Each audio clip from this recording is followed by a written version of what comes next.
It's Skybird here, and I'm about to give you a recipe for a color match for resin casting. I'm about to give away all of my secrets.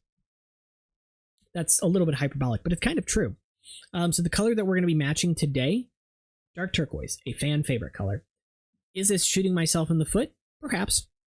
But I see some value in giving this information out to you, and in fact, in documenting all of this process, which is why I do it. I do want to talk about that here in this video as well. That's actually kind of the main purpose of the video. And if you guys want to learn about how to make this color, then go ahead and stay to the end. I'll try and keep this one short. So, right off the bat, you might ask why I would even bother giving this information out for free when I could keep it to myself, when I could keep it proprietary. And that is a good question. But I see value in giving this information, if only because... and actually, someone had said this to me on Discord. It's kind of like give a man a fish versus teach a man a fish, right? Or teach a man a fish. You know what I mean. Resin casting in and of itself is something that is done by millions of people across the world. And with Bionicles specifically, there are basically like 4 major resin casters, unless I'm overlooking somebody. And there are a handful of sort of like little league players, if you will. So maybe a dozen or a couple of dozen resin casters out there at the most, many of which are trying to improve their process alongside me. I'm very happy with my progress. Getting into resin casting, of course, is a risk and was a risk for me as well, but I figured it was going to work out well for me because I have a very particular set of skills. No, of character traits, though, in terms of spotting efficiencies, just in terms of a process like this in general that I think really benefits me specifically and people who might be like me. Now, I do have ADHD, and so I sometimes struggle to communicate ideas succinctly, cohesively, coherently, sorry, as you can tell. But that's also another reason why I document this, because it is a way for me to improve my communication skills to you guys. So, as I was basically mentioning there, I see resin casting in and of itself as a process that has sort of a finite time period, if you will. For example, if I'm wanting to create pieces like this dark turquoise, I believe there would be a high demand for this color because it is a fan favorite color. But at the same time, I understand that I can't just produce this mask for the next 10 years and continue to sustain that and make a profit from it, because at some point you're going to reach a market cap. If I do it, if other people do it as well, then at some point, nobody else is going to be interested in buying that piece. There's going to be enough of them floating around out there that you're just not going to make the sales you used to. So in that, resin casting is kind of something that once you are happy with the product you're creating and you're creating quality product, which is important, at some point it's going to start going downhill. Now, I don't know when that point is. It could be 10 years from now. It could be 50 years from now. It could never happen in my lifetime, but it could also be a year from now. Maybe something changes in the Bionicle community. Maybe Lego announces that they're going to recreate some old masks in new colors or something. Not that they would do it, but that would completely upend the resin casting community as it stands, right? So I look at it like this. If I resin cast indefinitely, if I do so for the future, at some point, I'm not going to make as much profit as I used to. Now, that's not to say that resin casting will never be profitable, because there are obviously other branches, other things I can go into, right? Other fandoms that could involve resin casting, resin art in and of itself, jewelry making, etc. There are tons of people that do that stuff already, right? The market in many of those places is saturated.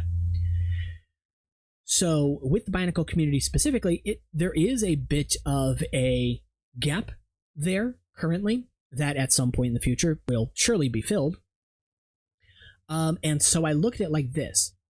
I can see myself becoming a resource for people who want to get into this process, if not to do the casting that I do, then to recreate, techniques, right? Or come up with their own techniques to become less afraid of experimenting, of trying new things, and instead embracing failure, embracing new things, techniques, experimentation itself.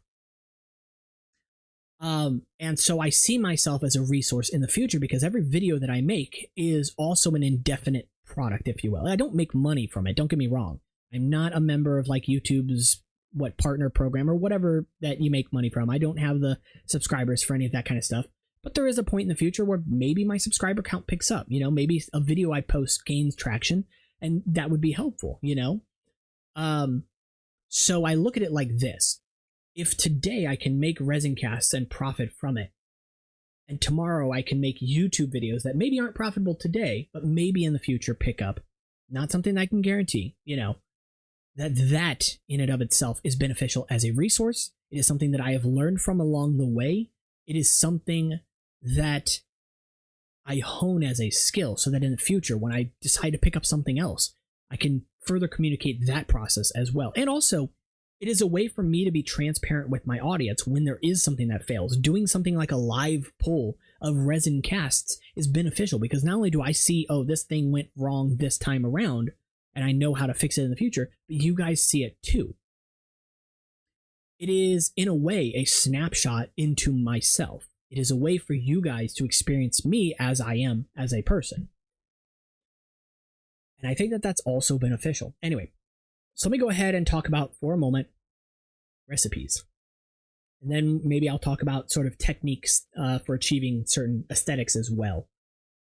So this right here is a match for Lego's Dark Turquoise. It is a little bit too translucent for my taste, but the pull that I did today, which is a blend Dark Turquoise and black, is perfect. It is completely opaque. There's no light shining through it, which makes me extremely happy. And that was all because of ratios of pigment. So something that's important. I'm going to go ahead and tell you about the products. Not tell you about them, tell you what products I use. I'm not sponsored. So that if you want to recreate this process, you can do so with the products that I use or the closest available thing that you might have to it. That way you can best replicate what I create here. First of all, as you may have seen in my everything I use to cast video, which I would recommend checking out, I use Shabebe brand resin. It is widely available on Amazon. It is $20 for a 32-ounce bottle, 16-ounce A and 16-ounce B, which is very affordable for resin. It has really good qualities to it that I quite like. So it is one that I highly recommend. In terms of pigment, I use acrylic paint for the majority of my designs. And specifically, I use apple barrel paint. Because it is something that I have had experience with for most of my life, we've always had it around the house. It is also fairly affordable and widely available. And it has a large, a large array of colors available as well, and different finishes if those matter. So specifically, I use matte finish bottles of paint, and specifically for this one here, I use 3 different apple barrel paints. I use equal parts of apple barrel Laguna, apple barrel Caribbean, and just about 3 drops of apple barrel white, just white. All matte finished, as mentioned. I don't know if the finish itself impacts the final product. It's just what I use, so it is what I will continue to use. It also happens to, I think, be the cheapest of the 3 sets that they have, but between 50 cents and $1 per bottle is not terribly bad. So I tend to add quite a lot to my resin, maybe nearly 50% the weight of the resin itself. So I mix it into my part A, not part B. Mixing it into part B will cause it to separate. However, mixing it in part A will cause it to distribute homogeneously, evenly, and you won't get any issues with it. So, for example, if I poured maybe 3 grams of part A of my resin, I would do maybe 1 to 1.5 grams of this paint, of the mixture of paint here. So that's 1.5 grams of all 3 paints put together. So the sum of their weights. I don't weigh it. I just do it by eye, but you kind of get the point there. So that means I come out with a product that weighs about 4.5 grams in that cup. I then mix in 3 grams of my part B because the 3 grams is what I started with part A, and I want to make sure those ratios are the same. I don't care about the weight of the paint here, just that part B and part A are a 1-to-1 ratio because the brand of resin I use is a 1-to-1 mix. I go ahead and I pour that part B in, and then I mix it a second time. Once it is mixed thoroughly, there are no streaks or anything like that anymore. I continue to mix it, honestly, just so that it maybe doesn't try to separate out or cause any sort of streaking issues. But that's basically it. I'm then ready to pour my resin. I usually let it sit for a couple minutes to kind of degas as well. But I am going to put it in a pressure pot, so that'll often get rid of the remaining bubbles that may be in there. But you can run into issues. This is not a video about molding specifically. When it comes to creating a product like this, or like this, where the color is distributed on top and bottom, that is actually fairly simple, and it all has to do with tilting the mold as you pour. So for a color like this, for example, because the funnel is on the back here, I would tilt the mold that is in first forward, and then I would pour in my teal blend, my dark turquoise blend. I would then give it a couple of minutes, maybe a minute, 2 minutes to kind of run everywhere you want it to run. You can see that it runs at all the low points, so that's why it comes in pretty vivid around the mouth area, around the corners on the sides of this mask specifically. This is a particularly good mask for this process as well. And then I allow it to sit. I don't fill it all the way, maybe halfway, but it's kind of up to you. You're not really going to know unless you have a very transparent mold in the first place. And then I'll backfill with the black. If you want a cleaner separation and you don't want this diffusion of color, which can be seen on both masks here, where the colors actually kind of blend together, then you would actually do your pours with a little bit of time in between them. So my resin has a 40-minute work time, but that always depends on the temperature. So if I pour the dark turquoise and let it basically sit for 25, 30-ish minutes till it starts to thicken up, and then I pour the black resin in, freshly mixed, or even if it has sat out as well, that will give you a little bit of a cleaner separation. And the closer I get to that resin firming up, the cleaner that separation is going to be. So for example, if I allow that teal to fully cure and then I backfill with some black, it'll basically give you a clean line between the two colors if that's something you want. If you want diffusion, just play around with your time. I pretty much add these one right after the other. Like I said, I just let the teal kind of sit in there for a minute so that it can run into the low points. Once I have filled it with black, then I'll go ahead and lay it flat, put it in the pressure pot, and allow it to cure under pressure. That's pretty much it for this. So that's not to say that there are not processes I'm going to come up with in the future that I keep proprietary. I have already thought of several, but at some point I do plan on revealing all of the processes I come up with.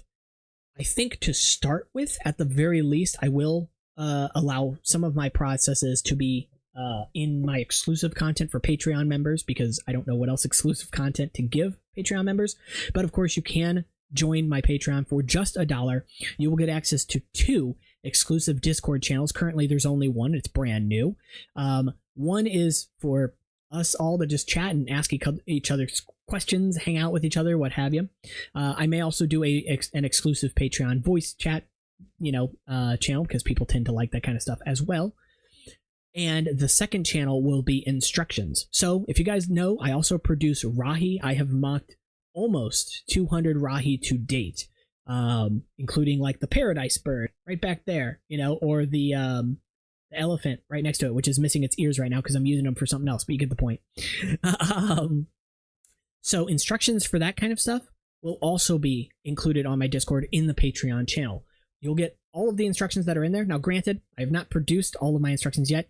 Making instructions for 200 Rahi is really difficult and very time consuming, so it's not something I can do in a short time period, but I do have a handful. Currently, they're available on Gumroad, but I have issues with Gumroad, especially when it comes to payout, so I think I am going to actually offer those products as something you can directly buy off of my Patreon for $1 per instruction, no matter the size. There might be like 1 or 2 that I do like $2 for, just because I've got one thing sitting over here. It's nearly 700 pieces. It's going to take me a couple hours to make the instructions for it. But you get the point, right? Most stuff is going to be $1. And you can either buy it directly from my Patreon or have access to the entire catalog if you become a member of my Patreon. That seemed like a fairly simple and straightforward, bit of value that I can give to you guys for donating to the channel. That said, if you would like to donate to the channel, it is very appreciated. As mentioned, I will leave links to my Patreon in the description below. I will also link to my Discord and Instagram, so you can find me there. I am on Threads now. I have not posted anything yet. I just started it. I also have a link tree. I could just put all the links there, but I'd like to include both. The last thing I wanted to mention too is that I want to give a shout out, if I didn't already. I feel like I probably did, but I've recorded this channel a few times, or this video a few times, to the Robert Talone YouTube channel, as well as the Craftsman Steady Crafting channel. If you have any questions about resin casting, they're basically going to be able to answer any of the questions you have. I will mention that Robert Talone has actually done a video specifically on trying to cast a Bionicle mask.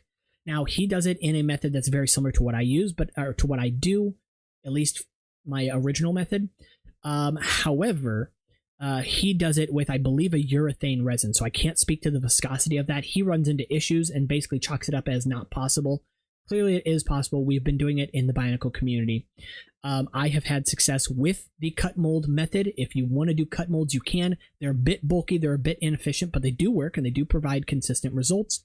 And I am continuing to modify that mold to create the best possible products that I can. I will also be doing 2-part molds for specific types of products, because certain types of products are just ideal for 2-part molds. I also have plans in the future to at some point get a 3D printer, so I can actually 3D print and design custom pieces of my own or from the community, and then create resin casts of pieces like that as well. Specifically, I have come up with a process that should work for doing custom Inika weapons that actually light up, and that would be a lot of fun. I do have some background in electronic design as well, circuitry and stuff like that, so I can create circuits if I need to for any of this stuff, but I'll honestly probably just copy whatever circuits Lego's done for at least flashing stuff, and then I'll make my own for future things. I also have a background in business administration. I have a degree in business administration, so like I said, I am trying to put this to some use. I do work from home now. As you know, I take care of my mom full-time, so that is another reason why I got into resin casting. So that's pretty much it. If you enjoyed the content, make sure to like and subscribe. I really hope this video was helpful for you. If you enjoyed it, please consider subscribing. This is a little bit of a longer form video, and you can obviously share this one around as well. Let's get those numbers pumping up, right? And I'll see you all in the next one. Links in the description. Oh, and I'll link to any of the products that I mentioned in this video as well. I don't make any money from that, but so you guys have it as a resource. Later.